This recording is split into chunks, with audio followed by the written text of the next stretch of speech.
Доброе утро, дорогие телезрители! Сейчас я вам покажу базовые упражнения утренней зарядки. Первое упражнение – это наклоны головы в сторону. Во-первых, не завтракать перед зарядкой. Если вам хочется кушать, то вы можете выпить стакан воды. Форма одежды должна быть просторная, чтобы она не сковывала ваши движения. Вращение в плечевом поясе.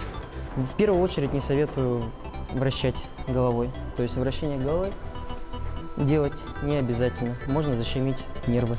Вращение в локтевом суставе. Не спеша, без всяких резких движений. Разминайте их плавно. Кисти.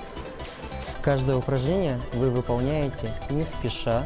Количество повторений у вас от 32 до 64 повторений. Рывки руками в стороны. Зарядку не стоит делать, вот как вы подскочили с кровати и сразу кинулись на зарядку. Сходили, умылись, зубки почистили, то есть у вас проходит около 10 минут. Проветрили комнату, и вот 10-15 минут у вас прошло, вы можете начинать делать зарядку. Наклоны туловища вперед-назад, влево-вправо.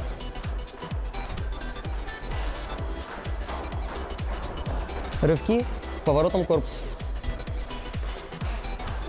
Упражнение березка. Вращение в тазобедренном суставе.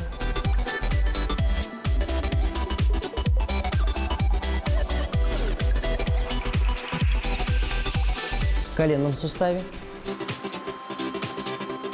И последнее упражнение – это голеностоп. Также в утреннюю зарядку вы можете включить приседания, спина прямая.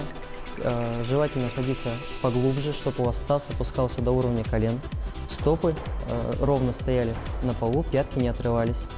Отжимания, сильную нагрузку давать не надо. Если человеку трудно отжиматься от пола, он может это делать с какой-нибудь возвышенности. От комода, от стула, если он устойчив. Можно выполнять отжимания на коленях. Зарядку стоит делать хотя бы 4 раза в неделю, а лучше каждый день. Она не занимает много времени, то есть вам 10-15 минут более чем достаточно.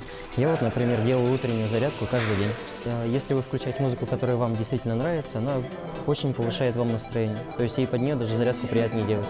Включайте любимую музыку, делайте зарядку, не ленитесь, вам пойдет это только на пользу.